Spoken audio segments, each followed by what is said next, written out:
Today we're discussing two watches from the Seiko line that, for so many watch enthusiasts out there, have actually had at least one variant out of seemingly thousands of different style options from this particular Seiko offering.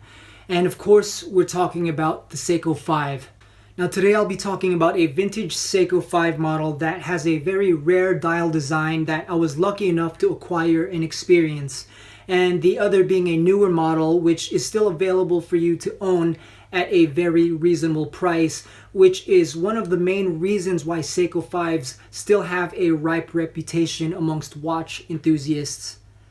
Hello again, my friend. I'm Chris Flores. Welcome back to Modern Regimen. Now, before we go and take a look at these watches, wristwatch check. Today I'm wearing the DW5600 by G-Shock.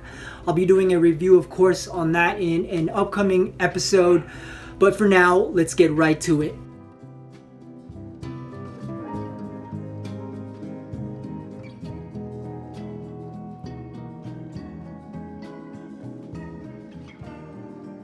Here we have the SNK K65, the newer model of the two watches we'll be talking about today. And right off the bat, we can see some similarities with the Rolex Oyster Perpetual. And for laughs, I like to call this one the bland Seiko. And this rugged yet regal looking fellow here is the special Seiko 5 I mentioned earlier that, in my eyes, has a very handsome looking dial that reminds me of another watch that you may know of that is housed in a non-diver casing. I'll let you know which watch I'm talking about a little later in the video.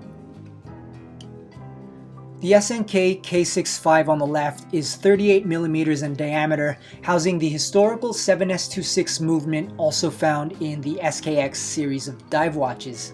And the Seiko 5 on the right is 34mm with a caseback reference 6309-7330. And according to the website Caliber Corner, the Seiko Caliber 6309 is a vintage automatic workhorse movement that was found in many scuba diver models, Seiko 5s, and dress watches in the 1980s. And according to another forum, Military Watch Resource, one owner states, "I have a 25-year-old 6309-7290. It hasn't been cleaned in at least 10 years. It advances 1 to 2 seconds in 12 days. I've never seen such accuracy in any manual watch. The ETA in my Marathon gains seconds a day." In hindsight, that testimonial could very well be an anomaly, as Seiko 5s in my own experience are very reliable but do have mood swings. In other words, accuracy margins will change throughout the owner's lifetime with a dependency on factors such as climate, regularity of use, etc. The watch is about 11mm thick with a classic casing that hides the lugs. And by looking at this right now, here's some advice. Do not ruin a beautiful watch like this with a junkyard scrap metal Jubilee bracelet like I did, as you can see here. Invest in a decent bracelet. You'll sleep better at night, trust me.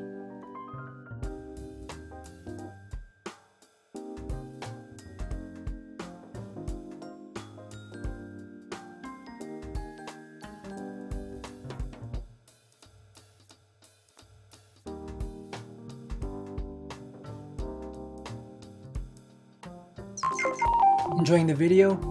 Consider subscribing. It would mean a lot. So earlier I mentioned how the vintage Seiko 5 bared a slight resemblance to another watch with a similar looking dial, and that watch is the Tudor Black Bay 36.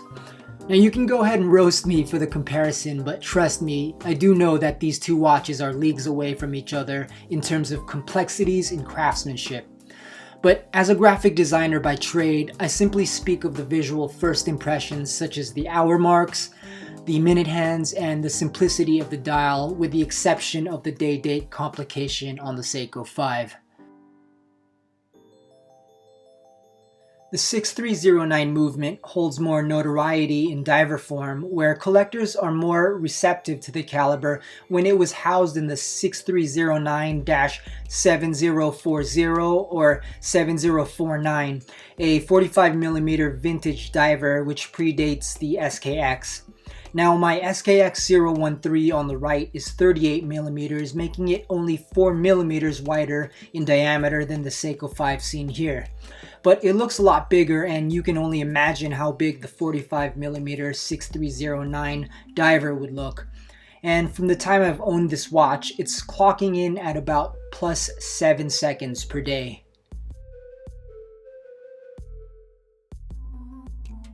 And now let's talk about the SNK K65. First off, this is the same Jubilee bracelet I have on the vintage Seiko 5, which again I don't recommend at all. I personally didn't like the style of the original steel bracelet on this model, and if I could provide a more appropriate strap for this, it would either be a brown or black leather strap or quality oyster bracelet. As I mentioned earlier, the case size on this one is 38mm, and for a sub $100 automatic, the build quality is actually really good on this one, just like the SNK 800 series of field watches that Seiko makes, which also houses the 7S26 on this particular timepiece seen here, and this one runs at about minus 10 seconds per day. The silver dial is not overly cluttered and is fairly legible throughout the day. And with Seiko's Lumibright, the lume lasts all night until the sun comes up, as I mentioned from my SKX video. I'm personally smitten by the detail of the half-moon hour pips partially masked by the classic hour markers. It's a clever yet minimal design, and if you're like me, I always prefer the day-date complication on my watches whenever it's offered.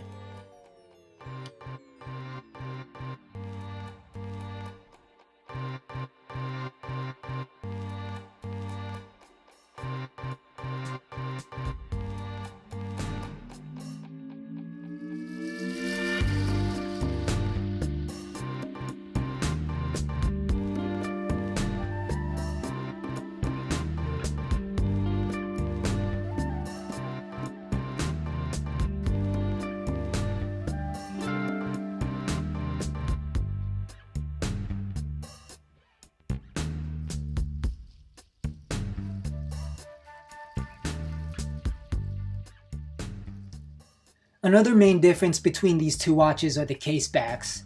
While the vintage piece has a screw-down case back, the SNK K65 proudly sports an exhibition case back, which makes for great conversation, even with those who aren't into watches. You see, gears, springs, and rotors fascinate most people, and whether you think the 7S26 isn't a looker, the fact that it needs no electrical components to make it all run still makes it seem like magic to many others.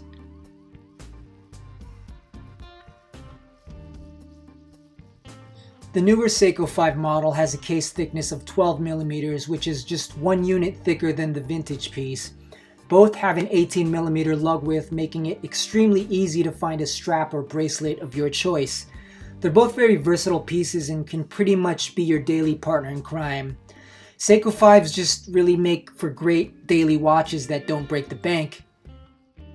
From the time of filming this video, I've since then gifted the SNK K65 Blend Seiko and sold off the vintage Seiko 5 Black Bay 34.